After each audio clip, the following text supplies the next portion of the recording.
எல்லோருக்கும் வணக்கம். அரசியல் அறிவியல் பயிலும் எல்லா மாணவர்களுக்கும் இன்னைக்கு நம்ம பாடத்திட்டத்தில் இந்தியாவின் தெற்காசிய கொள்கை அலகு எண் 8 to 9 வரை இருக்கிற பாடங்களை பார்க்க போறோம். இதுல முக்கியமா பார்த்தோம்னா நம்ம இந்தியாவின் தெற்காசிய கொள்கை எந்தெந்த நாடு கூட எந்த விதமா அமைஞ்சிச்சு சொல்லிட்டு நம்ம பார்க்க போறோம். அதுல முக்கியமா நம்ம ஆரம்பிக்கும் போதே நம்ம கவனம் கொடுக்கணும். எந்தெந்த நாடு நம்ம தெற்காசியாக்குள்ள நமக்குள்ள நமக்கு நெருக்கமா நமக்கு தொடர்புடைய நாடுகள் இருக்காங்க. ஸோ பாத்தீங்கன்னா பாகிஸ்தான், பங்களாதேஷ், மியான்மர், பூட்டான், ஆப்கானிஸ்தான். ஸோ இதுல நம்ம முக்கியமா ரொம்ப நெருக்கமா தொடர்புடைய இருக்கிற நாடு என்னன்னு சொல்லணும்னா, நெருக்கம் நான் சொல்றது எப்படின்னா, அவங்க கூட நம்மளோட தொடர்புகள் ரொம்ப அதிகமாவே ஒரு விதமா நல்லதோ கெட்டதோ ரொம்ப அதிகமாவே இருக்கு. ஸோ அப்படி ஒரு நாடுன்னு பார்க்கும்போது பாகிஸ்தான் தான் நமக்கு ரொம்ப முக்கியமான ஒரு நாடா அமையுது. ஸோ நம்ம முதல் பகுதியில நம்ம பாகிஸ்தானை தொடர்பான இந்தியாவின் கொள்கையை பார்க்கலாம். ஸோ இதோட வரலாற்று பின்னணி பார்த்தோம்னா நம்ம எல்லாருக்கும் தெரியும். பிரிவினை நடந்துச்சு 1947. சுதந்திரம் வாங்கின பிறகு இந்தியா பிரிஞ்சிச்சு. இப்ப இந்த பிரிவினை நடக்கும்போது வகுப்புவாத வன்முறை சம்பவங்கள் நிறைய நடந்தது. பெரிய அளவிலான வன்முறை, அழிவு மற்றும் அப்பாவிகளின் மரணமும் நடந்தது. ஸோ பாத்தீங்கன்னா பாகிஸ்தான் ஒரு நாடு உருவாகும் போதே நம்ம இந்தியால இருந்து பிரியும் போது நிறைய பிரச்சனைகளோட அது பிரிஞ்சது. ஸோ அந்த சமயத்துல நமக்கு மோதல் அப்பவே ஆரம்பிச்சது. இதுல ரொம்ப வருத்தப்படிய விஷயம் என்னன்னா 20 லட்சம் பேர் கொல்லப்பட்டனர். அதுல முஸ்லிம் லீக் பாகிஸ்தானை முஸ்லிம்களின் தாய்மகாக கோரியது. முஸ்லிம் இருக்கிற இடம்னு சொல்லிட்டு அவங்க சொன்னாங்க. அடுத்தபடி தேசியத்தின் மாறுபட்ட கருத்துக்கள் பார்த்தோம்னா ரெண்டு இந்தியாவுக்கும் பாகிஸ்தானுக்கும் ரொம்ப வேறுபட்டதா இருந்தது. இந்தியா பார்த்தோம்னா நம்ம மத சார்பின்மை, ஜவஹர்லால் நேரு அவர்கள் என்ன சொன்னார்னா எல்லாருமே சமம் சொல்லி அந்த மத சார்பின்மை அவர் கொண்டு வந்தார் அந்த கொள்கை. இந்த பாகிஸ்தான் பொறுத்த வரைக்கும் அவங்க மத சார்பின்மைக்கு போகல. அவங்க முஸ்லிம் நாடுன்னு சொல்லி அந்த உருவாக்கத்தை கொண்டு வரணும்னு நினைச்சு உருவாக்குனாங்க. முதல் பகுதியில பாகிஸ்தானோட நிறுவனர் முகமது அலி ஜின்னா அவர் தான் உருவாக்குனார் பாகிஸ்தான். அதோட முதல் கவர்னர் ஜெனரலும் அவர் தான். இப்ப செப்டம்பர் 1948 பாகிஸ்தான் பிரிஞ்ச பிற்பாடு அவரோட மரணம் நிகழ்ந்தது, இருந்தார். அதோட பிரதமர் லியாக்கத் அலி கான் 1951 அதுக்கு அடுத்து வந்த பிரதமர் அவருமே படுகொலை செய்யப்பட்டார். ஸோ நிறைய பிரச்சனைகள் உள்ளுக்குள்ளே நடந்துச்சு, அரசியல் பிரச்சனைகள். ஸோ அதனால இந்த சம்பவங்கள் நடந்தது. ஸோ பாகிஸ்தான் அரசியல் எப்படி இருந்துச்சுன்னா அந்த நேரங்கள்ல ஒரு வேற்றிடமா இருந்துச்சு, ஒரு வேக்கம் சொல்லுவோம், வேற்றிடமா இருந்துச்சு. ஸோ அப்ப அவங்களுக்கு ஒரு அரசியல் அமைப்பு உருவாக்குறதுக்கு முடியல. இப்ப இந்தியா பொறுத்த வரைக்கும் பார்த்தோம்னா எப்ப சுதந்திரம் வாங்கணுமோ உடனே நம்ம என்ன செஞ்சுட்டோம், அரசியல் அமைப்பு கான்ஸ்டிடியூஷன், இந்தியன் கான்ஸ்டிடியூஷன் உருவாக்கணும். ஆனா இவங்களுக்கு உருவாக்குறதுக்கு ரொம்ப வருஷங்கள், ரொம்ப காலங்கள் தாமதமாக தான் பண்ண முடிஞ்சது. ஸோ 1956 தான் பாகிஸ்தானோட அரசியல் அமைப்பு உருவாக்கப்பட்டது. சரி, அடுத்தபடி என்ன பிரச்சனைன்னு சொல்றோம், சுதேச அரசுகள். இப்ப நம்ம இந்தியாவும் பாகிஸ்தானுக்கும் நமக்கு சுதந்திரம் கிடைச்ச பிறகு 680 சுதேச அரசுகள்னா பிரின்ஸ்லி ஸ்டேட்ஸ் இங்கிலீஷ்ல சொல்லுவாங்க. ராஜ பரம்பரை மூலமா அது செயல்படுற ஒரு அரசு அமைப்பு. அப்ப 680 அரசுல இங்க பாத்தீங்கன்னா முஸ்லிம்கள் பெரும்பான்மையாக இருந்தாங்க. சோ முஸ்லிம் அரசாங்கம் பெரும்பான்மையாக இருந்தாங்க. சோ அப்ப பாகிஸ்தானோட இணையணும்னு நினைத்தாங்க. ஆனா அரசு முறையில முஸ்லிம் இருந்தாலும் அவங்க நாட்டு முறையில எப்படி ஆச்சுன்னா இந்து பெரும்பான்மையா இருந்தாங்க. சோ இது ஒரு பிரச்சனையா உருவாச்சு. ஸோ இப்ப இந்த பிரச்சனை என்ன ஆச்சுன்னு சொன்னோம்னா, ஜுனாகத்னு ஒரு சுதேச அரசு, அவங்க சேர்ந்துக்க விருப்பம் இல்லை, இந்தியா கூட சேர விருப்பம் இல்லை.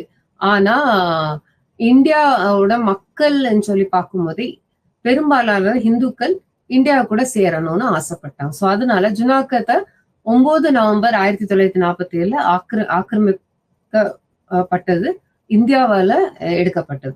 அதே மாதிரி 13 செப்டம்பர் 1948 ஹைதராபாத் ஒரு அரசு அவங்களாவே இணைந்துட்டாங்க, இந்தியா கூட இணைந்துட்டாங்க. ஸோ இது ஒரு பாகிஸ்தான் கூட ஒரு நெருடல் கொண்டு வந்துச்சு, ஒரு பிரச்சனைய கொண்டு வந்துச்சு. அடுத்தபடி ரொம்ப முக்கியமான ஒரு பிரச்சனை பார்த்தோம்னா, ஜம்மு காஷ்மீரோட அனுகூலம் எப்படி இருந்துச்சு மற்றும் 1948 முதல் இந்தியா பாகிஸ்தான் போர் நடந்ததுக்கு காரணங்கள். அது ரொம்ப பயங்கரமான ஒரு விஷயம், நமக்கு சம்பவம் தெரியும் நமக்கு. முஸ்லிம்கள் பெரும்பான்மையாக உள்ள சமஸ்தானம் பாகிஸ்தான். அப்ப ஒரு பாகிஸ்தான் இருக்காங்க, அதோட ஜம்மு காஷ்மீரும் அதே போல இருந்துச்சு, முஸ்லிம்கள் பெரும்பான்மையாக உள்ள சமஸ்தானம். இப்ப ஆனா மன்னர் எப்படி இருந்தாங்க ஜம்மு காஷ்மீர்லன்னா, ஹிந்து மன்னரால் ஆளப்பட்டது. ஸோ இது ஒரு அரசியல்ல ஒரு பெரிய பிரச்சனையை உருவாச்சு. மகாராஜா ஹரிசிங் அவர்கள் இந்தியாவோட இணையணும்னு நினைச்சாங்க. ஆனா முஸ்லிம்கள் பெரும்பான்மையா இருக்கிறதுனால பாகிஸ்தான் அவங்க நாடுன்னு சொல்லி அவங்களை எடுத்துக்கணும்னு எதிர்பார்த்தாங்க. ஸோ ஜூலை 1949 இந்தியாவும் பாகிஸ்தானுக்கும் இதுல ஒரு போர் மாதிரி ஒரு நிலை உண்டாக்குனதுனால வரையறுக்கப்பட்ட போர் நிறுத்த கோடுன்னு ஒண்ணு அவங்க கையெழுத்திட்டாங்க. இந்தியாவும் பாகிஸ்தானுக்கும் ரொம்ப அதிகமா போர் வரக்கூடாதுன்னு சொல்லிட்டு போர் வந்துச்சு. போர் வந்து ஜம்மு காஷ்மீரை இந்தியா எடுத்துக்கிட்டாங்க. ஆனாலுமே இந்த போர் இன்னும் வரக்கூடாதுன்னு சொல்லிட்டு வரையறுக்கப்பட்ட போர் நிறுத்த கோடு, இங்கிலீஷ்ல சொன்னா லைன் ஆஃப் கண்ட்ரோல், எல்ஓசின்னு சொல்லுவோம். அப்ப அந்த எல்ஓசிய உருவாக்குனாங்க. இன்னும் என்னன்னா கட்டுப்பாட்டு கோடுமே இது உண்டாக்குச்சு. ஸோ இந்த இலையில இருந்து நான் அங்க வரக்கூடாது, உங்க இலையில இருந்து இங்க வரக்கூடாதுன்னு சொல்லிட்டு ஒரு அக்ரிமெண்ட் மாதிரி 2 நாடுமே போட்டுச்சு. காஷ்மீர்ல 2 பங்கு இந்தியாவிடம் உள்ளது. ஆனாலுமே இவ்வளவு நடந்த பிறகுமே காஷ்மீரோட 2 பங்கு மட்டும்தான் இந்தியாவோட இருக்கு. மீதமுள்ள எல்லாமே எங்க இருக்குன்னா பாகிஸ்தான் ஆக்கிரமிப்பு காஷ்மீர்ல இருக்கு. பாகிஸ்தானால இன்னும் போர் அடுத்தடுத்து சின்ன சின்ன போர் நடத்திட்டே இருக்கிறதுனால பாகிஸ்தான் ஆக்குபைட் காஷ்மீர்னு சொல்லுவோம், பாகிஸ்தான் ஆக்கிரமிப்பு காஷ்மீர். அது ஃபுல்லாமே ஓரளவு நமக்கு இவங்க கிட்ட இருக்கு, பாகிஸ்தான் தான் இருக்கு, இந்தியாட்ட இல்ல.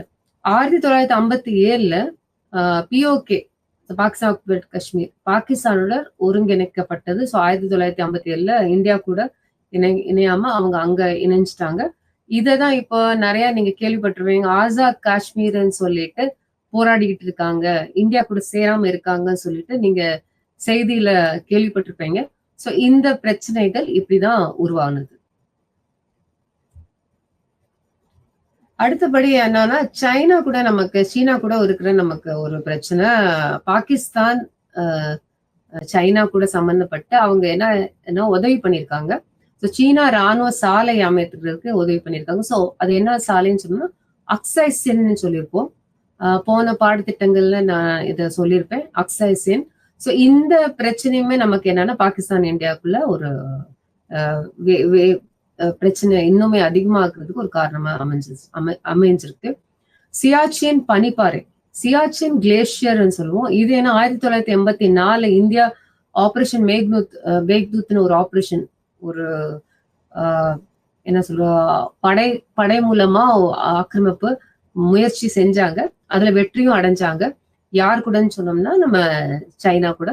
அப்ப அந்த சியாச்சின் கிளேஷியரோட இத பகுதியை எடுக்கும் போதையுமே நமக்கு பாகிஸ்தான் சைனாக்கு உதவி பண்ணாங்க, இந்தியாவுக்கு வரல. சோ அதனால அந்த பிரச்சனையும் இருக்கு. சரி, அடுத்தபடி நம்ம போரை பார்ப்போம். எவ்வளவு முக்கியமான போர்கள் என்னென்ன நடந்தது. இப்பெல்லாம் பார்த்தது எல்லாமே பாத்தீங்கன்னா சின்ன சின்ன போர் நாட்டுக்குள்ள நடந்தது, பிரச்சனைகள் ஓரளவு போயிட்டே இருக்கு, அதோட முடிச்சது. இப்போ முக்கியமான பெரிய போரா உலக அளவுல பேசப்பட்ட போர்கள் என்னன்னு சொன்னோம்னா 1965 இந்தியா பாகிஸ்தானோட முதல் போர். இப்ப இதுல என்ன ஆச்சுன்னு சொன்னோம்னா தென்கிழக்கு ஆசிய ஒப்பந்த அமைப்பும் மத்திய ஒப்பந்த அமைப்பு சியாட்டோ சென்டோ 2 குரூப் இருக்காங்க. இப்ப இதுல அமெரிக்கா தான் தலைமை. அப்ப அவங்க என்னன்னா கூட்டணி சேர்த்துக்கிட்டு இருந்தாங்க. அமெரிக்கா எல்லாரையும் கூட்டணி சேர்த்துறேன், எந்த நாடு என் கூட சேர்றாங்க சேருங்க. ஏன்னா நானு ரஷ்யாவுக்கு இல்ல சோவியத், அப்போதைக்கு காலத்துல சோவியத்னு சொல்லுவோம், சோவியத்தை கூட நானு போர் நிகழ்ந்துட்டு இருக்கேன், அதனால நீங்க யாரு என் கூட சேர்றீங்க, கூட்டணியா சேருங்கன்னு கேட்கும்போது பாகிஸ்தான் மட்டும் சேர்ந்துக்கிட்டாங்க அமெரிக்கா கூட.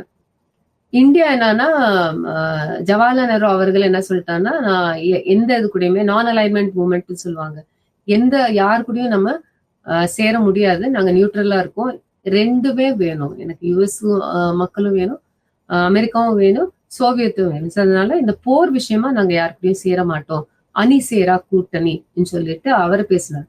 சோ இது ஒரு முக்கியமான விஷயம். இந்த விஷயம் என்ன ஆச்சுன்னா, பாகிஸ்தான் அவங்க கூட சேர்ந்த உடனே பாகிஸ்தானுக்கும் அமெரிக்காவுக்கும் இருக்கிற அந்த ஒற்றுமை, ஒரு நல்ல உறவு இன்னும் வரைக்கும் இருக்கு. அந்த டைம்ல உருவாக்குனது 1965. அப்ப போர் நடந்துச்சு. போர் நடக்கும் போது அமெரிக்கா நமக்கு சப்போர்ட் பண்ணல, ஹெல்ப் எந்த விதத்திலயும் நமக்கு ஆதரவிக்கல. சோ அப்ப என்ன ஆச்சுன்னா, ஆனாலுமே இந்தியாவோட படைகள் நல்லா போர்ல சேர்த்துட்டாங்க. 3 முக்கியமான உயரங்கள், ஹைட்ஸ் இல்ல ஹில்னு சொல்லலாம், அங்க ஹாஜி பீர், திக்வால், கார்கில். கார்கில் ரொம்ப முக்கியமா கேள்விப்பட்ட மாதிரி இருக்கும் உங்களுக்கு. இந்த 3 இடத்த அவங்க ஆக்கிரமிச்சுட்டாங்க. ஏன்னா பாகிஸ்தானுக்குள்ள இருந்த அந்த இடத்த ஆக்கிரமிச்சுட்டாங்க இந்தியா. சோ இது நமக்கு சேர்ச்சிட்டோம், நம்ம இந்தியா சேர்ச்சிட்டோம்.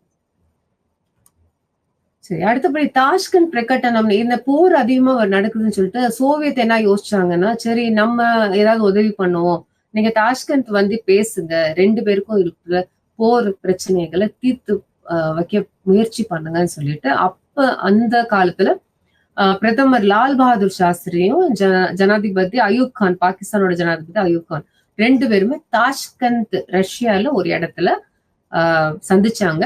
சந்திக்க வச்சாங்க யாரு? ரஷ்யா. அப்போதைக்கு சோவியத் அவங்க சந்திக்க வச்சாங்க.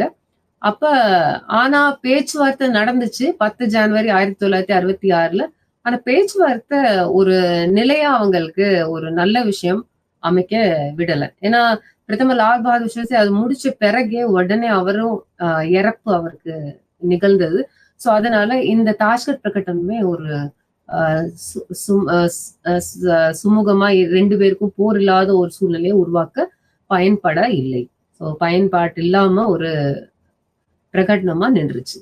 அது 1971 2வது முக்கியமான போர். இங்க என்ன நடந்துச்சுன்னா, பங்களாதேஷ் விடுதலை போர்னு கூட சொல்லலாம். இப்ப 1970ல இப்ப நமக்கு இந்த பிரிவினைன்னு சொன்னேன் இல்லையா, பாகிஸ்தான் இந்தியா பிரிவினை, ஈஸ்ட் பாகிஸ்தான் வெஸ்ட் பாகிஸ்தான் 2 பாகிஸ்தானா பிரிஞ்சிச்சு.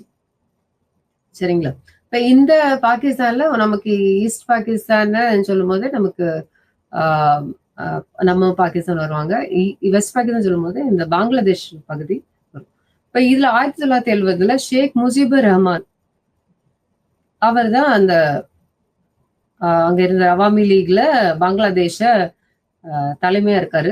அப்ப பாகிஸ்தான் ராணுவம் என்ன பண்றாங்க, சர்வாதிகாரி ஜெனரல் யாஹ்யா கான் அவர் என்ன செய்யறாரு, முஜிபுரை கைது செஞ்சிடுறாரு. பங்களாதேஷ் அதிபரை கைது செய்திரு. சோ அப்ப ஒரு கிளர்ச்சி வேற இருக்கு அங்க பங்களாதேஷ்குள்ள, அவங்க முக்தி பாகினின்னு சொல்லி அவங்க என்ன செய்யறாங்க, இது தப்புன்னு சொல்லி பாகிஸ்தான் அவங்க அந்த ராணுவ சர்வாதிகாரத்துக்கு எதிர்த்து போராடுறாங்க. அப்ப இதுல என்ன நடக்குதுன்னா, போராட்டத்துல அவங்க பெரிய அளவுல பாகிஸ்தான் ராணுவத்தை வச்சதுனால பங்களாதேஷ்க்கு அப்படி ராணுவ வசதி இல்லை. சோ அதனால 9 மில்லியன் 90 லட்சம் சொல்லும், 90 லட்சம் அகதிகள் இந்தியாவுக்குள்ள வந்துட்டாங்க அந்த நேரத்துக்கு. அப்ப நமக்கு பிரதம மந்திரி யாருன்னா, நம்ம பிரதமர் இந்திரா காந்தி அவர்கள் இருந்தாங்க. சோ அவங்க என்ன பண்ணாங்கன்னா, ரொம்ப தைரியமா பங்களாதேஷோட சுதந்திரத்துக்கு நம்ம போர் எடுத்துக்கணும், பங்களாதேஷ நம்ம காப்பாத்த பார்க்கணும்னு சொல்லிட்டு அவங்க 1971ல போரிட்டோம். இந்தியா பாகிஸ்தானோட போர். இது யாருக்குன்னா பங்களாதேஷ்காக நடத்தின போர். இதுல இந்தியா சேர்ச்சிட்டோம், வெற்றி அடைஞ்சிட்டோம். அப்ப 6 டிசம்பர் 1971 பங்களாதேஷ் எப்படி ஆயிடுச்சுன்னா ஒரு சுதந்திர நாடா, தனி நாடா உருவாக்குச்சு. ஸோ நம்ம இந்தியா தான் அவங்களுக்கு உதவி பண்ணியிருக்கோம். அடுத்த 2 ஆகஸ்ட் 1972 இந்தியா மற்றும் பாகிஸ்தான் அவங்க என்ன பண்ணிருக்காங்கன்னா, இந்த பிரச்சனை நடந்துட்டு இருக்குன்னு சொன்னோன்னே ஒரு கையெழுத்து போடுறாங்க. இது எதுக்கு கையெழுத்துன்னா, பாகிஸ்தான் கேட்டு நம்ம இந்தியாவுக்கு கையெழுத்திடுறாங்க. ஏன்னா அந்த போர் நடக்கும்போது பாகிஸ்தானுக்கு தான் ரொம்ப பேரழிவு. அவங்க 93,000 பாகிஸ்தான் போர் கைதிகள் இங்க இந்தியாவில பிடிக்கப்பட்டன. ஸோ அதனால அவங்களை எல்லாம் நீங்க என்ன விடுவிக்கணும் சொல்லிட்டு இந்த ஷிம்லா ஒப்பந்தம்னு ஒண்ணு முக்கியமான ஒரு ஒப்பந்தத்தை கையெழுத்திட்டாங்க. ஸோ ஓரளவு போர் நின்றுச்சு. அடுத்து கார்கில் போர் 1999. உங்களுக்கு இந்த கார்கில் விஜய் திவஸ் அந்த நாள் வரும்போதே உங்களுக்கு ஞாபகம் இருக்கு. 26 ஜூலை 1999 நடந்தனா 26 ஜூலை எல்லா வருஷமும் நம்ம கார்கில் விஜய் திவஸ் கொண்டாடுறோம் இந்தியாவில். கொண்டாடல நம்ம நினைவுல அதுக்கு தீபம் ஏற்றி எல்லாருமே வீட்டுக்கு பார்த்துக்கணும். ஏன்னா நினைவு கொடுக்குறோம். ஏன்னா அவங்க வீர மரணம் அடைந்தவங்க இல்லையா, அதனால. ஸோ இப்ப இந்த கார்கில் போர் பார்க்கும்போது 1999 3 மே 1999. ஸோ என்னதான் ஆப்ரேஷன் விஜய்னு பேர் வச்சு, ஏன்னா பாகிஸ்தான் என்ன பண்ணிட்டாங்க, நம்ம கார்கில் பகுதியில வந்து பிடிக்க ஆரம்பிச்சிட்டாங்க, அந்த பகுதியை ஆக்கிரமிக்க ஆரம்பிச்சிட்டாங்க. ஸோ அப்போ நம்ம இந்தியாவோட படைகள் ஒரு 2 லட்சம் இந்தியா படை போய் அவங்க கூட போர் இடுறோம். இப்ப பாகிஸ்தான் பிரதமர் யாருன்னா நவாஸ் ஷெரீப் அவர்கள் இருக்காங்க. அவரை பில் கிளின்டன் யாரு, நம்ம யுஎஸ் அதிபர், அவர்கிட்ட ஆதரவு கேட்கிறாரு. அவர் இல்ல இது முடியாது, நீங்க செய்யறது வெட்டி அடைஞ்சிட்டாங்க. அதனால அது கார்கில் விஜய் திவஸா இப்போ நம்ம பாத்துக்கிறோம். எல்லா வருஷமும் அவங்களுக்கு அஞ்சலி செலுத்துறோம். அடுத்த சிந்து நீர் ஒப்பந்தம் 1960. மே 4 1948 டொமினியன் ஒப்பந்தம் சொல்லி ஒரு ஒப்பந்தத்துல என்னன்னா, இப்போ உலக வங்கி என்னன்னா யோசிக்கிறாங்க, இவங்க 2 பேரும் எப்படியா சேர்க்கறது, பாகிஸ்தான் இந்தியாவுக்கு எப்ப பார்த்தாலும் ஏதாவது ஒரு பிரச்சனை நடந்துகிட்டே இருக்கு, போர் நடந்துகிட்டே இருக்கு, இவங்க எல்லாமே சேரணும், எப்படி சேர்க்கலாம்னு சொல்லிட்டு அவங்க என்ன செய்யறாங்கன்னா, நீர்மின் நீங்க என்ன பண்றீங்க, சும்மா கொடுக்காதீங்க, ஏதாவது ஒப்பந்தத்துல கொடுங்க. இப்ப இந்தியாவோட நிறைய நீர் என்னன்னா 5 நதிகள் இருக்கு. இந்த 5 நதிகள் பகுதி யார் கூட இருக்குன்னு சொன்னோம்னா பாகிஸ்தான் கொடுக்குது. அப்ப அது சிந்து நதி மட்டும் என்னன்னா சிந்து நதின்னு சொல்லுவோம் மொத்தமா. அப்ப அந்த சிந்து நதிக்கு நீங்க என்ன பண்றீங்க, ஒரு ஒப்பந்தத்தை உருவாக்கணும்.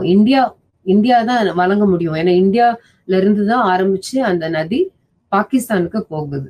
ஸோ அதனால அந்த நதி நீங்க தீர்வு பண்ணீங்கன்னா, இந்தியா தீர்வு பண்ணீங்கன்னா உங்க கையில இருக்கும், பிரச்சனை வராம நீங்க பாத்துக்கலாம்னு சொல்லிட்டு உலக வங்கி நிதியும் கொடுத்துச்சு. ஒரு வெற்றி தீர்வு 2 பேருக்கும் இருக்கணும்னு சொல்லி இந்த சிந்து நீர் ஒப்பந்தம் கொண்டு வந்தாங்க. அப்புறம் பிரதமர் அயூப் கான் அவங்கதான் இதை கையெழுத்திட்டாங்க. அப்புறம் 2019 திரும்ப இதை கையெழுத்திட்டு முடிஞ்சிச்சு. ஸோ வரையறுக்கப்பட்ட நீர்மின் உற்பத்தி செஞ்சாங்க யாரு, இந்தியா. செனாப் மற்றும் ஜீலம் நதி 2க்குமே எப்படி கொடுக்கணும், யார்கிட்ட எவ்வளவு போடணும், எவ்வளவு நீர் போகணும், நீர் பாசனம் எவ்வளவு விடணும் சொல்லிட்டு இந்த ஒப்பந்தத்துல கையெழுத்திட்டாங்க. இது நான் ஒரு ஹைலைட் மாதிரி சொல்றேன். 1990களில் அமைதி செயல்முறை நடந்துச்சுன்னு சொல்லிட்டு முக்கியமா பார்த்தீங்கன்னா நம்பிக்கை உருவாக்குற நடவடிக்கைகள், கான்பிடன்ஸ் பில்டிங் மெஷர்ஸ் சொல்லுவோம். ஸோ இது நிறையவே 1990 செய்ய முயற்சி செய்யப்பட்டுச்சு. ஸோ இப்ப முதல் கட்டத்துல பார்த்தோன்னா ட்ராக் 2 ராஜதந்திரம் சொல்லுவாங்க, ட்ராக் 2 டிப்ளமசி. இதுல என்ன சொன்னாங்கன்னா, கான்டாக்ட் பண்ணிக்கலாம், இந்தியா பாகிஸ்தான் முடிஞ்ச அளவு எல்லாருமே எல்லா விஷயத்துலயுமே தொடர்புல இருப்போம். சோசியல் மீடியா, இன்டர்நெட் அது என்னென்ன இருக்கும், அந்த மூலமா நம்ம என்ன செய்யலாம், ஒருத்தர் நேரா பார்த்து பேசிக்கலாம். ஸோ நீங்க நல்லா கவனிச்சு பாத்தீங்கன்னா நம்மளோட படங்கள், பாலிவுட் படங்கள் எல்லாமே நிறையவே நமக்கு அங்க பாகிஸ்தான் மக்களோட விருப்பத்தோட இருக்கிற மாதிரி எல்லாம் உருவாக்குனாங்க.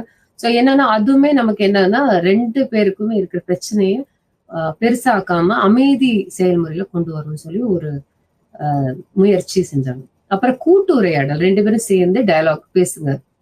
நாடு சும்மா அமைதியா இருக்கக்கூடாது. ஒருத்தர் மினிஸ்டர்ஸ், டிஃபென்ஸ் மினிஸ்டர் யார் யார் இருக்காங்களோ எல்லா மினிஸ்டர், எல்லா மந்திரிகளும் ஒருத்தர் பேசிக்குங்க, பரிமாறிக்குங்க பிரச்சனைகளை அப்படின்னு சொல்லி அதை பேசினாங்க. லாகூர் வருகை கொடுத்தாரு. அங்க பாகிஸ்தானோட பிரதமர், இந்தியாவோட பிரதமர் லாகூர் போனாங்க. ஸோ லாகூர் போன உடனே, லாகூர் எங்க பாகிஸ்தான்ல இருக்கு, ஸோ அங்க போனோடனே நமக்கு இன்னும் நல்லுறவை உருவாக்கணும்னு சொல்லி முயற்சி பண்ணாங்க.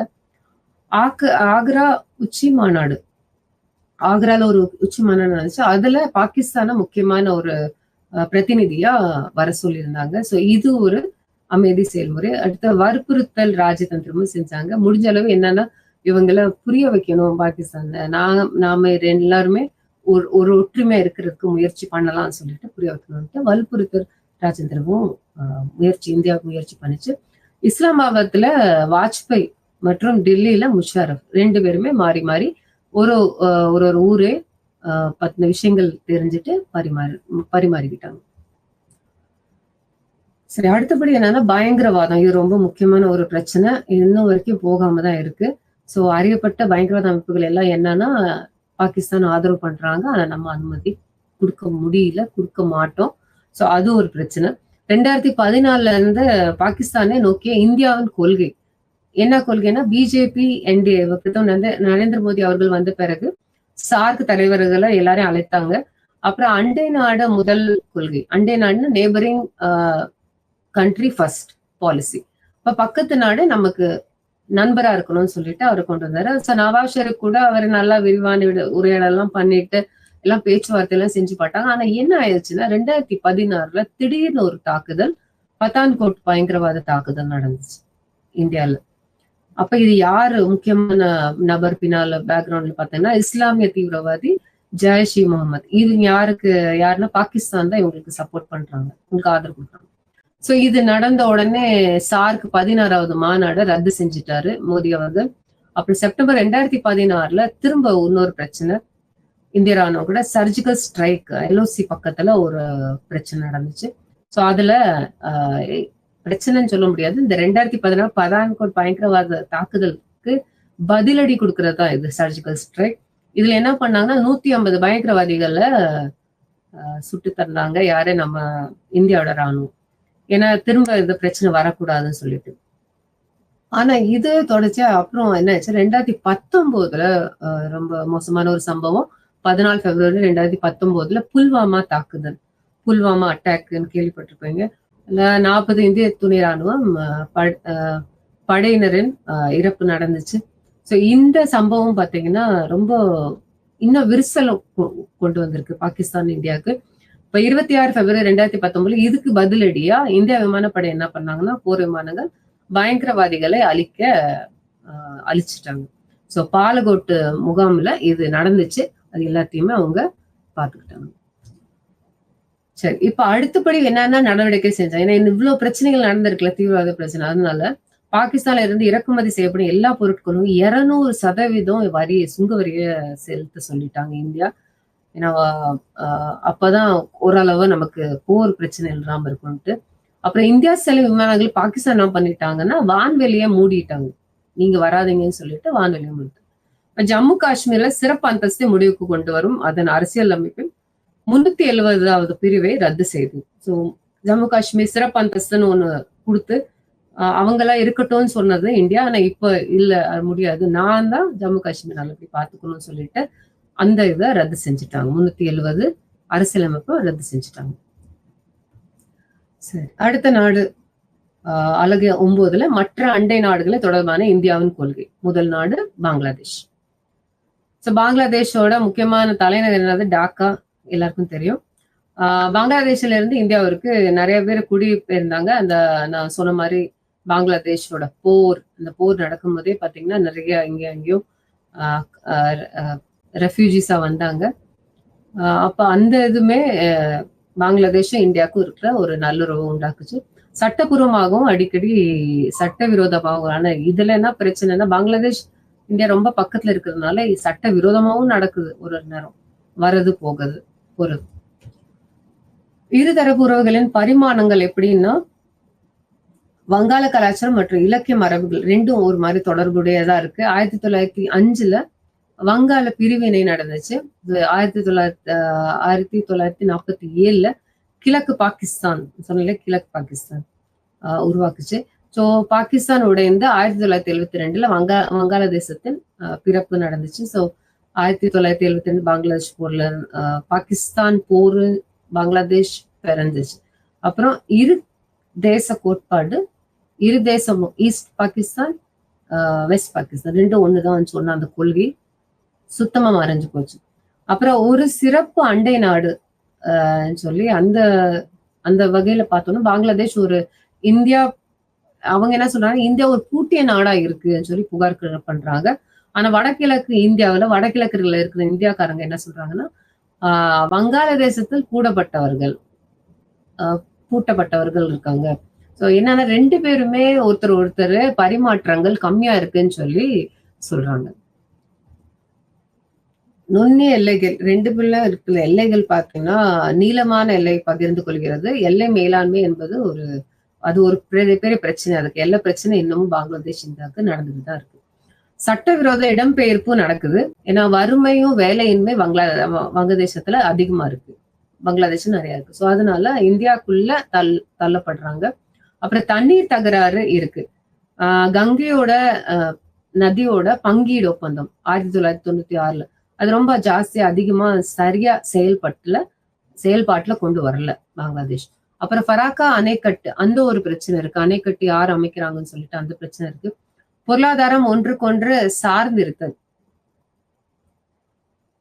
பங்களாதேஷ் இந்தியாவிலிருந்து மின்சாரத்தை இறக்குமதி செய்கிறது. ஆனா திரிபுராவுக்கு இனியா அலை வரிசை இன்டர்நெட் ஏற்றுமதி செய்கிறது. ஸோ இது மாதிரி இப்ப கொஞ்சம் பொருளாதாரம் சேர்ந்து செஞ்சுக்கிட்டு இருக்காங்க. பங்களாதேசத்துல நிலக்கரி அடிப்படையிலான மின் உற்பத்தி நிலையங்களின் கட்டுமானமும் யாருன்னா இந்தியா தான் உதவி பண்ணிக்கிட்டு இருக்காங்க இப்போ. சரிங்களா? ஸோ ஓரளவு நம்ம பங்களாதேஷ் இந்தியாவுக்கு இப்போதைக்கு கொஞ்சம் பொருளாதாரம் ஒன்றுக்கொன்று சார்ந்து எதை முயற்சி பண்ணிக்கிட்டு தான் இருக்கும். பாதுகாப்பு கவலைகள் அதிகமா இருக்கு. ஏன்னா அங்க அஸ்ஸாம் விடுதலை முன்னணி, திரிபுரா தேசிய விடுதலை மற்றும் போடோலாண்ட் தேசிய ஜனநாயக முன்னணி, இந்த மாதிரி முன்னணின்னு சொல்லிட்டு குழுக்கள் என்ன பண்றாங்க, கிளர்ச்சி குழுவா இருக்கு. இது பங்களாதேஷ்க்கு மட்டும் அச்சுறுத்தலா இல்ல, சில நேரங்களில் இந்தியாவுக்கும் அச்சுறுத்தலா அமைஞ்சிருக்கு. 2008 முதல் உறவுகள் எப்படி இருக்கு சொன்னோம்னா, 2001-6ல பிரதம மந்திரி பேகம் கலீதா அவர்கள் இருந்தாரு. ஒரு மாதிரி உரைப்பணி ரொம்ப நல்ல உறவு.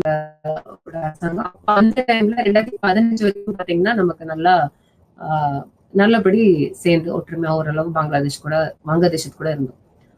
அப்புறம் 1974ல நில எல்லை ஒப்பந்தம் ஏற்றுக்கொண்டது. நீல எல்லை ஒப்பந்தம், நீல எல்லை தான் அந்த எல்லை கோட்டு எப்படி இருக்கணும்னு சொல்லிட்டு 2 பேரும் சரிசமமா சமரசம் பண்ணிட்டாங்க. சீனா அட்டை, இது ஒரு பகுதி, சைனா கார்டு. ஸோ இது என்னதுன்னா, சீனாவின் மென்மையான கடன்கள் வாங்கிட்டு உள்கட்டமைப்பு கட்டுமானத்தில் முதலீடு மற்றும் உள்நாட்டு விவகாரங்களுக்கு தலையிடாத வாக்குறுதி. என்ன பண்றாங்கன்னா, பங்களாதேஷ் ஃபுல்லா நிறைய சீனாட்ட இருந்து கடன் வாங்குவாங்க. ஸோ இப்ப இந்த பிரச்சனை என்னன்னா நமக்கு பிரச்சனையா உருவாகும். இப்ப சீனா யார் கடன் கொடுக்குறாங்களோ அந்த நாடு என்ன செய்யணும், சீனா சொல்றபடி நடக்கிற மாதிரி ஒரு சூழ்நிலை உருவாக்குது. ஸோ அப்ப இந்தியாவுக்கும் சீனாவுக்கு ஏற்கனவே முட்டு முதல் நமக்கு நட்பு இல்லை, ரொம்ப நட்புறவு இல்லை. ஸோ இல்லாத பட்சத்துல இது நமக்கு பாதகமா அமையுது இந்தியாவுக்கு. ஸோ சீனா பங்களாதேஷ் சிறந்த வர்த்தக பங்காளியா இருக்காங்க. சீனாவின் பெல்ட் அண்ட்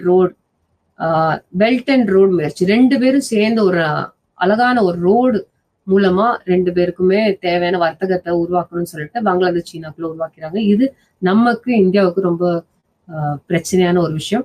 2வது பெரிய ஆயுத ஏற்றுமதி இடமாகவும் மாறிக்கிட்டு இருக்கு பங்களாதேஷ் சீனாவுக்கு. ஸோ இதுவும் ஒரு பிரச்சனை தான். சரி, அடுத்த நாடு, முக்கியமான நாடு மியான்மர். மியான்மர் உலகின் 39வது பெரிய நாடு, ரொம்ப பெரிய நாடுன்னு சொல்லுவாங்க. இதுல என்னன்னா, பிரதமர் ஜவஹர்லால் நேரு அவர்கள் நல்லுறவை ஏற்படுத்துதலுக்காக முதல் பிரதமர் மியான்மரோட யூனு அவர் கூட நிறைய அக்ரிமெண்ட்ஸ் போட்டாங்க, நிறைய சைன் பண்ணாங்க. 1994ல இந்தியா தனது கிழக்கை போர் கொள்கையை வெளியிட்டது. கிழக்கை போர் கொள்கை, இதுல தாய்லாந்து மற்றும் லாவோஸ் வழியாக ஆசியா நாடுகளுக்கு இந்தியாவின் நுழைவாயில். ஸோ மியான்மர் மூலமா நம்ம தாய்லாண்டும் லாவோஸ்க்கு போலாம்ன்ற மாதிரி உருவாக்குனாங்க. இப்ப 4 நாடுகளை இணைக்கும் 4 நாடுகள் எந்தெந்த நாடுன்னு சொல்லலாம்? பங்களாதேஷ், சீனா, இந்தியா, மியான்மர். அப்புறம் இவங்களுக்குள்ள ஒரு பொருளாதார வழித்தட்டத்தை உருவாக்க இப்ப சீனாவும் சேர்ந்துக்கிட்டாங்க இதுக்குள்ள. ஏன்னா வர்த்தகம் தானே ரொம்ப முக்கியமானது. ஒரு நாடு வளர்ச்சி அடையணும், வர்த்தகம் ரொம்ப முக்கியமான ஒரு விஷயம். சோ அந்த வளர்ச்சிக்காக இவங்க எல்லாருமே கூட்டணி அமைக்கலாம்னு சொல்லிட்டு இப்போ 1994ல கொண்டு வந்திருக்காங்க. ஓகேங்களா?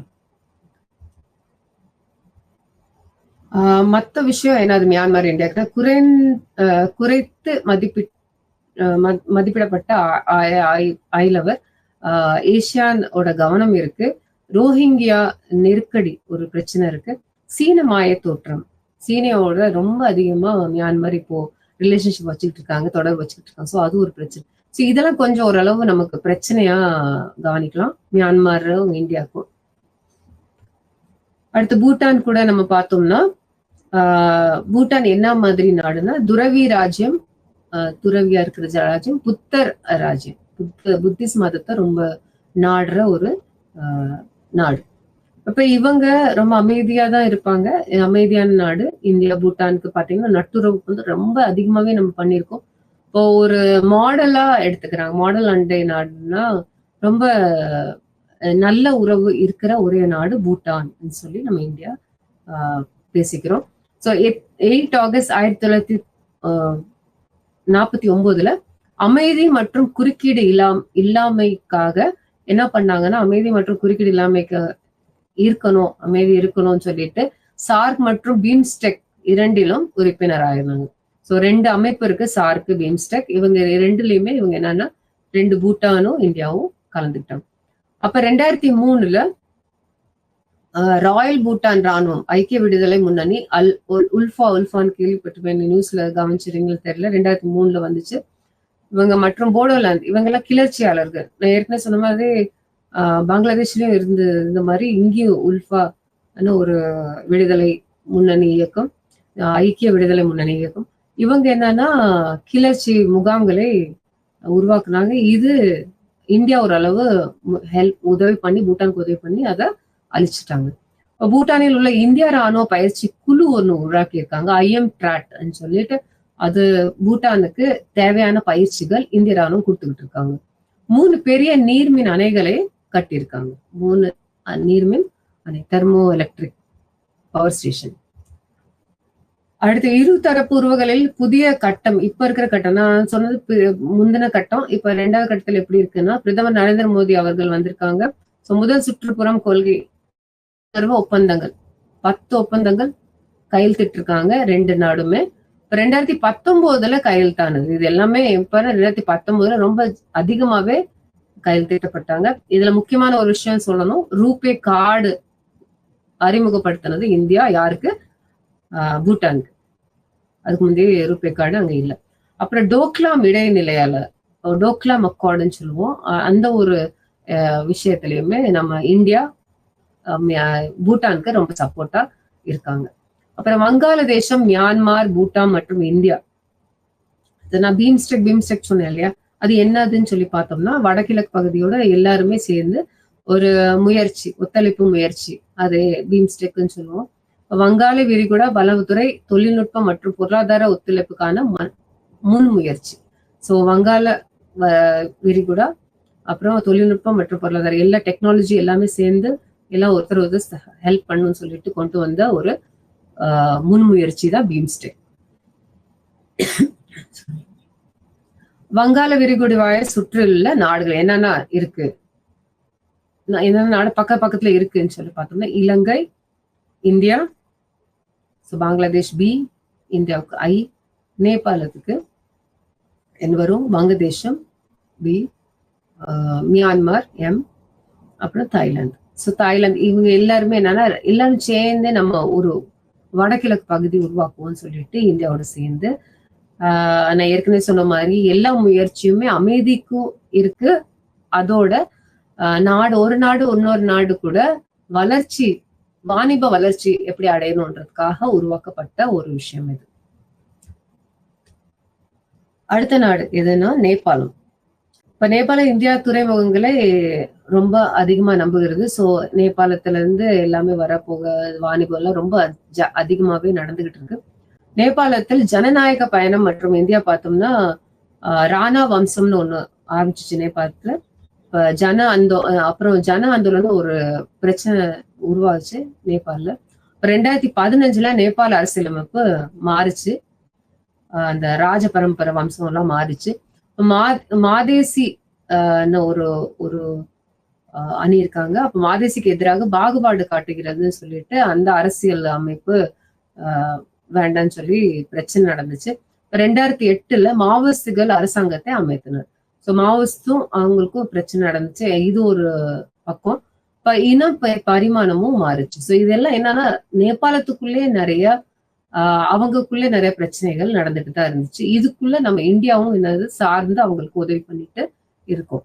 அமைதி மற்றும் நட்பு ஒப்பந்தம் 1950 நம்ம 2 பேருக்குமே ஒரு ஒப்பந்தம் கையெழுத்திட்டப்பட்டுச்சு 1950. அடுத்து இருதரப்பு உறவுகளின் பரிமாணங்கள் எப்படி இருக்குன்னு பார்த்தோம்னா கொஞ்சம் கவலையா தான் இருக்கு.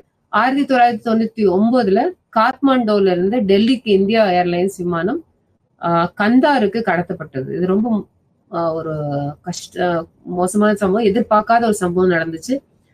அந்த கந்தார் எங்க இருக்குன்னா ஆப்கானிஸ்தான்ல இருக்கு. ஸோ காத்மண்டு எங்கன்னா நேபாளோட தலைநகரம். அங்க டெல்லியோட இந்தியா விமானம் வருது. அத தீவிரவாதிகள் என்ன பண்றாங்க, கடத்துறாங்க. அப்ப அந்த நமக்கு என்னன்னா அந்த உறவுல கொஞ்சம் பிரச்சனைகள் அந்த டைம்ல வருது. எப்படி பார்க்காம விட்டாங்கன்னு சொல்லிட்டு, ஒரு பாதுகாப்பு இல்லை நமக்கு இந்தியாவுக்குன்னு சொல்லிட்டு அப்ப பேசப்பட்டுச்சு. குறிப்பாக சீனா மற்றும் பாகிஸ்தானில் உள்ள வெளிநாட்டு சக்திகளின் புலனாய்வு அமைப்புகளுக்கான மையமா இப்போ எது இருக்குன்னா நேபாள் இருக்கு. நேபாள் ரொம்ப அவங்க சீனாவுக்கும் பாகிஸ்தானுக்கும் ரொம்ப அதிகமாவே உதவி பண்ணிட்டு இருக்காங்க. அவங்கள இருக்கவும் வாய்ப்புகள் உருவாக்கிட்டு இருக்காங்க. அப்ப நான் என்ன சீனா கார்டுன்னு சொன்னேன்ல, அது சீனா அட்டைன்னு சொல்லலாம். ஏற்கனவே பார்த்த மாதிரி நேபாளம் சீனாவின் பெல்ட் அந்த மேல ஒரு ரோடு அவங்க உருவாக்கி இருக்காங்க. இது கையெழுத்திட்டு இருக்காங்க. ஸோ காத்மாண்டு அப்ப சீனா என்ன பண்றாங்கன்னா இப்போ 2 பேரும் சேர்ற மாதிரி இருக்கு அந்த ரோடு மூலமா. ஸோ இது இந்தியாவுக்கும் ஒரு பிரச்சனை தான். எப்ப ஏன்னா சைனா கூடயும் இந்தியாவுக்கும் பிரச்சனை இருக்கணும்ல. சைனா எந்தெந்த நாடு கூட இப்படி உறவு உண்டாக்குறாங்களோ, நெருக்கமா உண்டாக்குறாங்களோ, அந்த நாடு என்ன பண்ணுவாங்கன்னா நம்ம நாட்டு கூட சேர்றதுக்கு வாய்ப்புகள் குறைவா அமைறதுக்கு வாய்ப்பு இருக்கு. ஸோ திபெத்திய பகுதிகளுக்கு இடையே சாலை, திபெத்துக்கு ஏற்கனவே பிரச்சனை இருக்கு. சைனா திபெத்தை விட மாட்டாங்க, இந்தியா திபெத்துக்கு சப்போர்ட்டா இருக்காங்க. ஸோ இந்த பிரச்சனை ஏற்கனவே ஓடும் போது இது ஒரு பெரிய என்ன தொடர்பு நம்ம இந்தியாவுக்கும் சைனாவுக்கும் கஷ்டத்தை உருவாக்கும். சரி, இப்ப ரொம்ப முக்கியமான கட்டத்துக்கு வரோம். இலங்கை கூட நம்மளோட எப்படி இருக்கு, கண்ணோட்டம் எப்படி இருக்கு இலங்கையோட.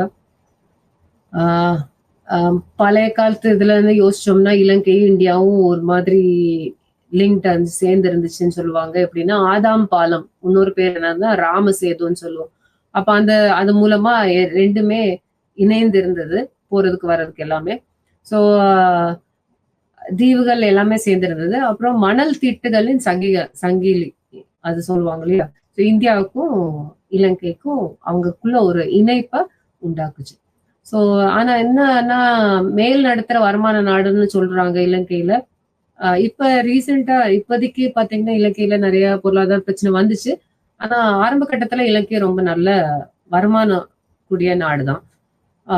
மதம் பார்க்கும்போது பௌத்த மதம் தான் அங்க ரொம்ப பரவலா இருக்கு. அப்ப இனப்பிளவும் தமிழர் பிரச்சனை, இது ரொம்ப முக்கியமான ஒரு பிரச்சனை. இந்தியாவுக்கும் ஸ்ரீலங்காவுக்கும் இருக்கிற பிரச்சனை உருவாக்குனதே காரணம் தான். 1949 ஆண்டில் குடியுரிமை சட்டங்கள் கொண்டு வந்தாங்க ஸ்ரீலங்கா கவர்மெண்ட், அரசாங்கம்.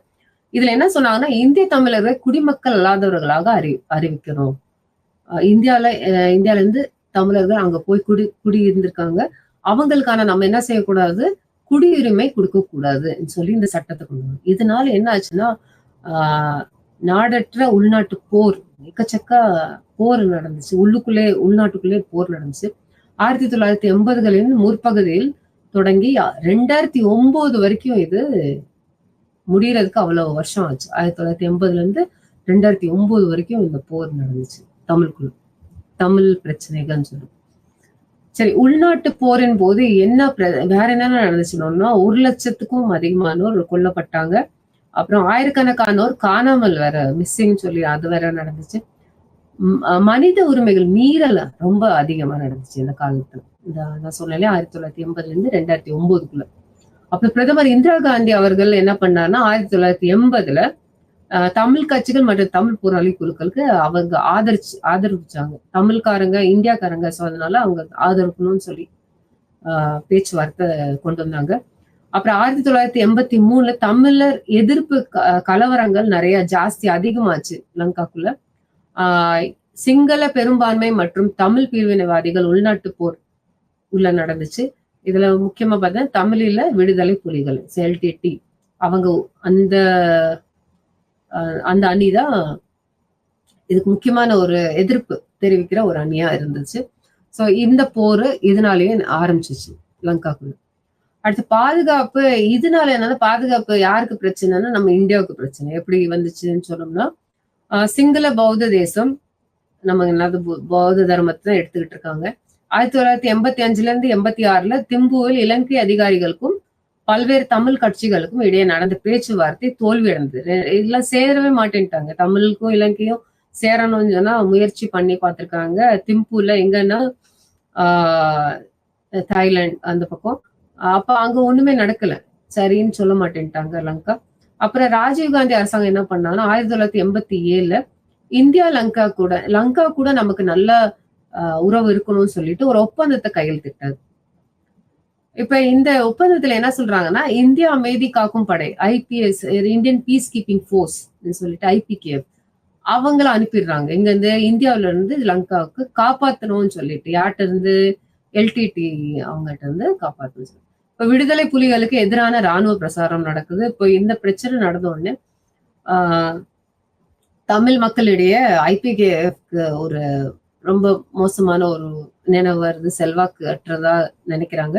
இப்ப IPKF சுமார் 1000 பணியாளர்களை இழந்து 1990ல பின்வாங்கியது. சரி, முடியல, நம்மளால இங்க இருக்கிற போரை நிப்பாட்டு நம்மளால முடியாது போல இருக்கு, ஏன்னா உள் போரா நடந்துகிட்டு இருக்கு சொல்லிட்டு அவங்க 1990ல பின்னால வந்துட்டாங்க, இந்தியாவுக்கு திரும்ப வந்துட்டாங்க.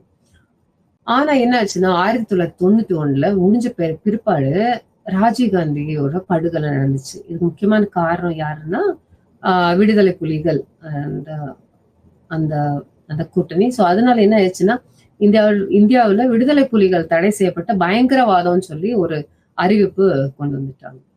அவங்க ஒரு பயங்கரவாதம் சொல்லிட்டு கொண்டு வந்தாங்க. அவர் 2005ல மஹிந்த ராஜபக்ஷே அவர்கள் ஒரு பிரதமரா இருக்காரு, ஜனாதிபதியா இருக்காரு. அப்ப அவரு இலங்கையோட ஆயுத படைகள் அதை வச்சு என்ன பண்றாங்கன்னா 2005ல தோற்கடிக்கிறதுக்கு என்னன்னா முயற்சி பண்ணுவோம், எல்லாம் செய்யணும்னு சொல்லிட்டு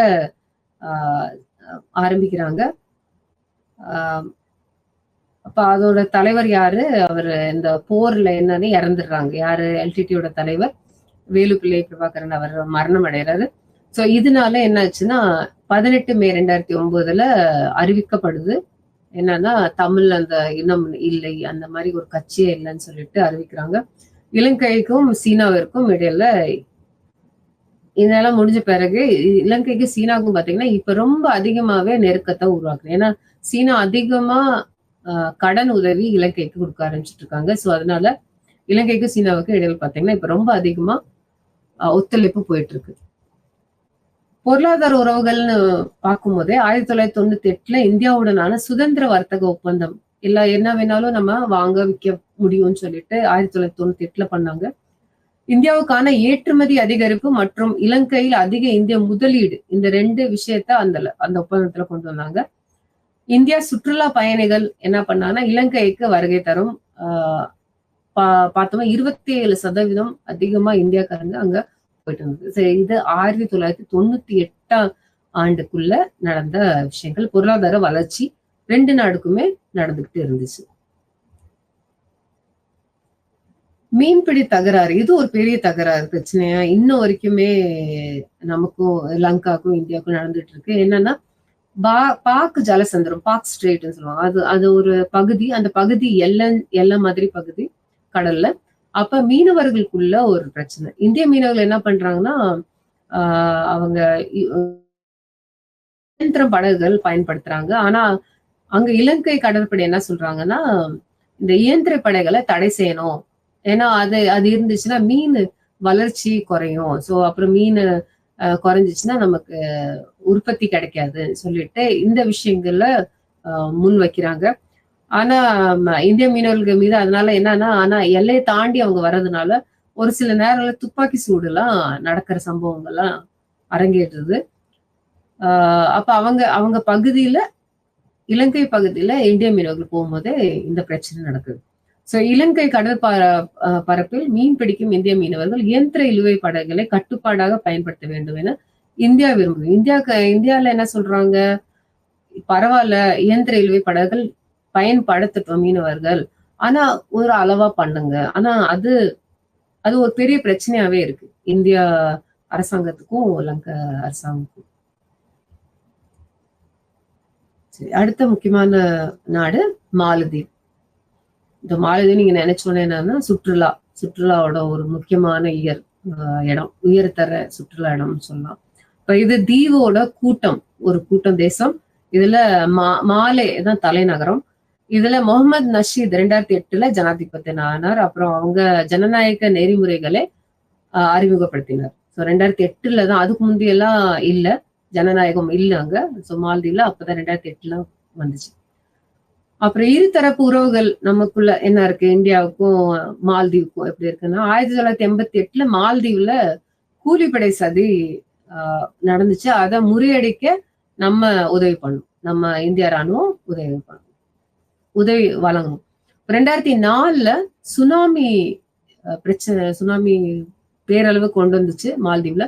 அப்ப அந்த தீவை மீட்டுறதுக்கு முக்கியமான ஒரு நாடா நம்ம இந்தியா இருந்தோம், உதவி பண்ணோம், ரொம்ப அதிகமா உதவி பண்ணோம்.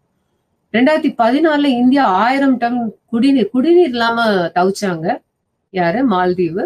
அப்ப 2014 இந்தியா 1000 டன்ல குடிநீர் அவங்களுக்கு வழங்கினாங்க. இப்ப இந்தியாவின் வளர்ச்சி உதவி மற்றும் அதோட உதவித்தன்மை பாத்தீங்கன்னா ரொம்ப ஜாஸ்தியாவே அதிகமாவே மாலத்தீவ்ஸ் பக்கம் திரும்பிச்சு. சரி, அடுத்து ஆனா என்ன இது ஒரு நெருடல் தான். அமெரிக்கா ராணுவ தளம் என்ன பண்ணிட்டாங்கன்னா அங்க கொண்டு வந்துட்டாங்க, டியாகோ கார்சியா. இப்ப இப்படி ஒரு ராணுவ தளம் அங்க கொண்டு வந்தோடனே இந்தியாவுக்கு ஒரு நெருடல். என்னடா அமெரிக்கா இங்க வந்து அவங்க இது போடுறாங்கன்னு சொல்லிட்டு. ஆனா பேச முடியாது நம்ம அமெரிக்காவுக்கு எதிர்த்து. சோ அவங்க அது உருவாக்குனா மாலத்தீவோட உதவியோட.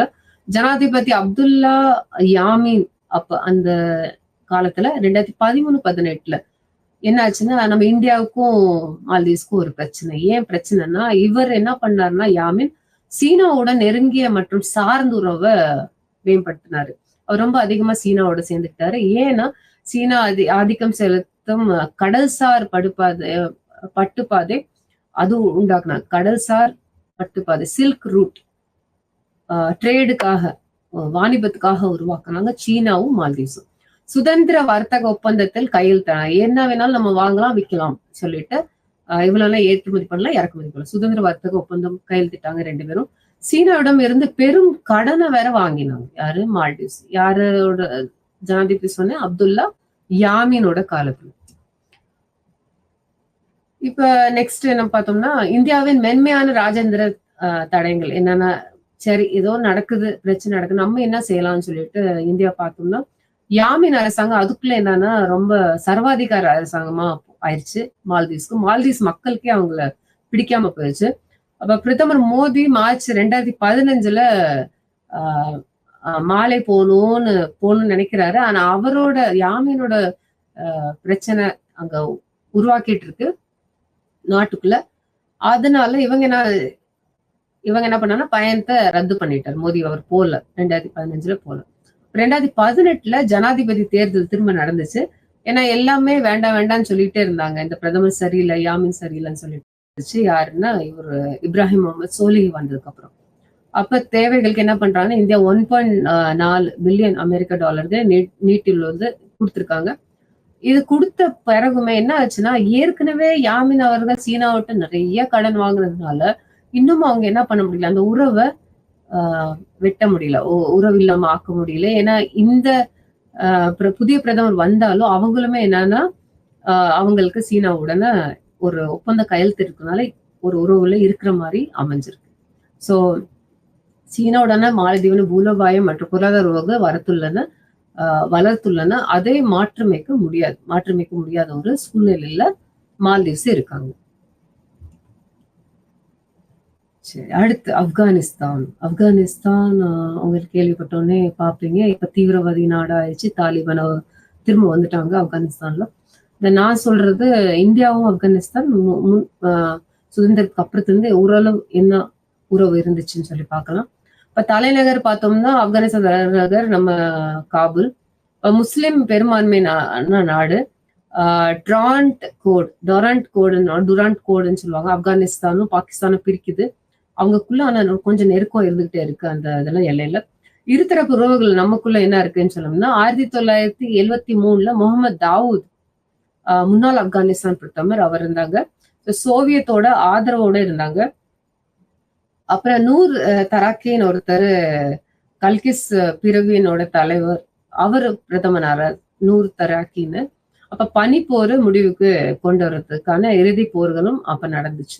ஸோ நிறைய அவங்களுக்குள்ள உள்நாட்டுக்குள்ள நிறைய போர்கள் நடந்துட்டு இருந்துச்சு. பல்வேறு பழங்குடியினர் என்ன பண்ணா மத்தியில் அமெரிக்கா ஜனாதிபதி ஜிம்மி கார்ட்டர் ஆதரவு கொடுக்க ஆரம்பிச்சிட்டாங்க. பழங்குடியினர் நிறைய இருந்தாங்க, அவங்களுக்கு அமெரிக்காவோட ஜனாதிபதி ரொம்ப ஆதரவு கொடுத்துட்டு ஊக்கம் அளித்துட்டு இருந்தாங்க, தேவையான ஆயுதத்தையும் கொடுத்துட்டு இருந்தாங்க.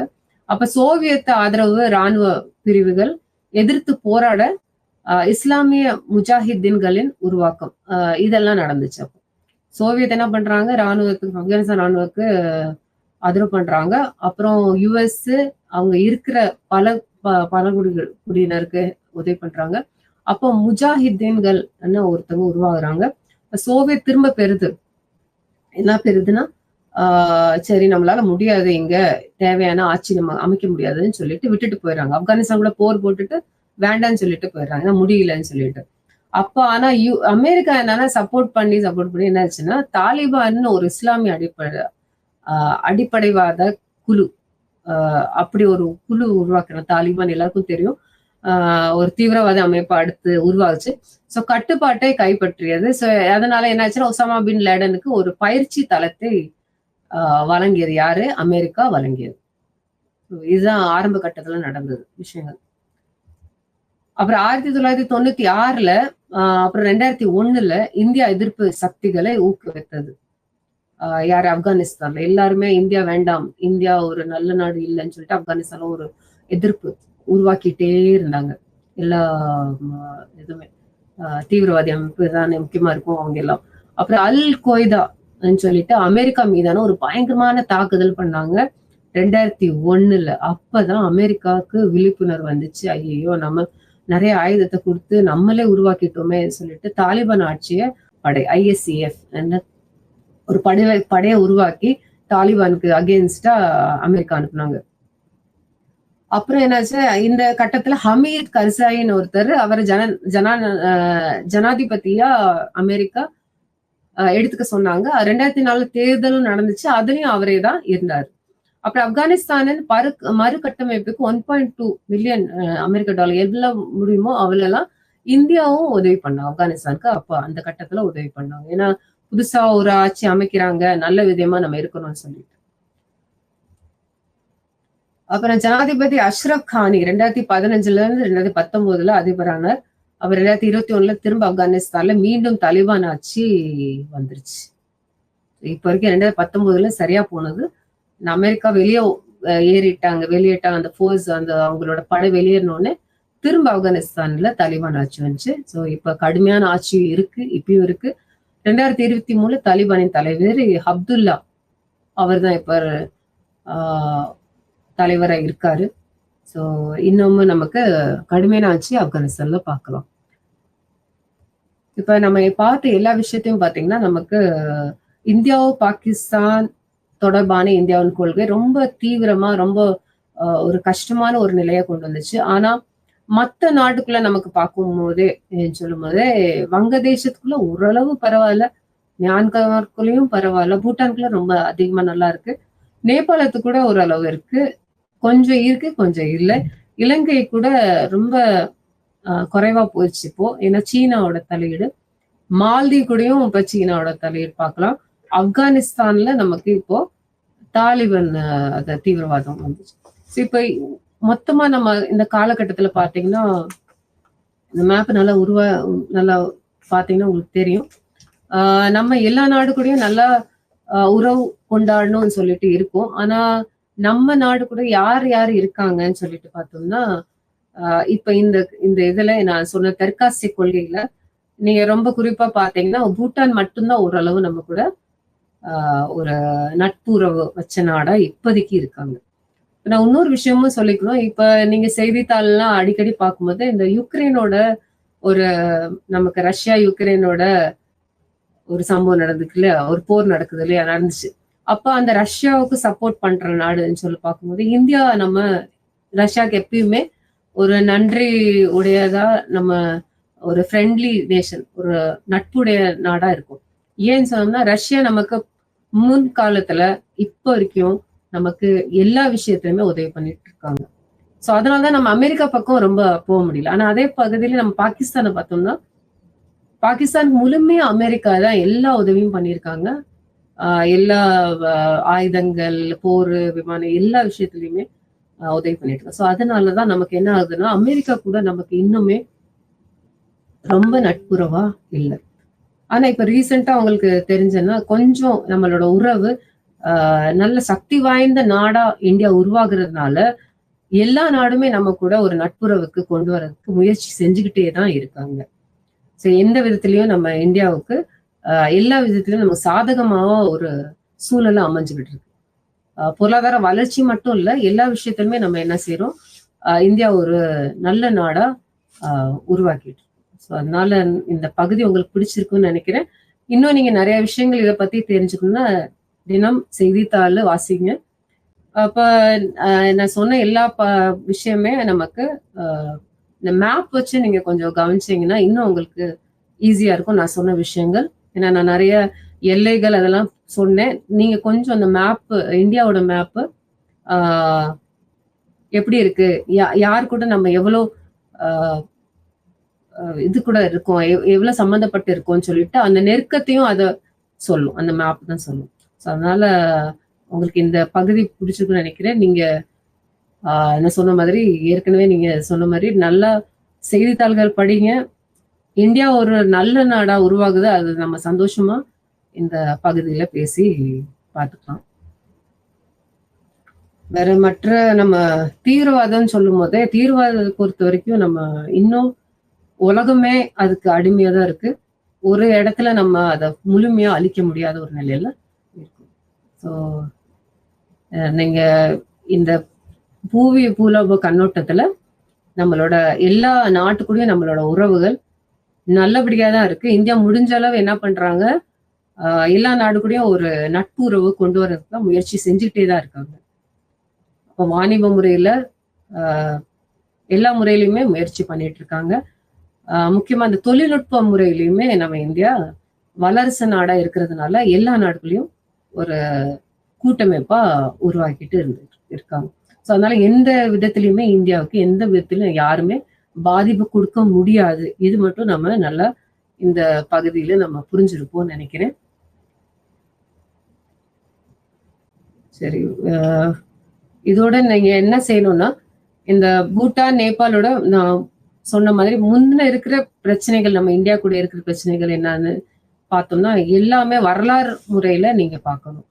ஸோ இதெல்லாம் கொஞ்சம் படிச்சு பாருங்க, நிச்சயமா உங்களுக்கு உதவியா இருக்கும். நன்றி, வணக்கம்.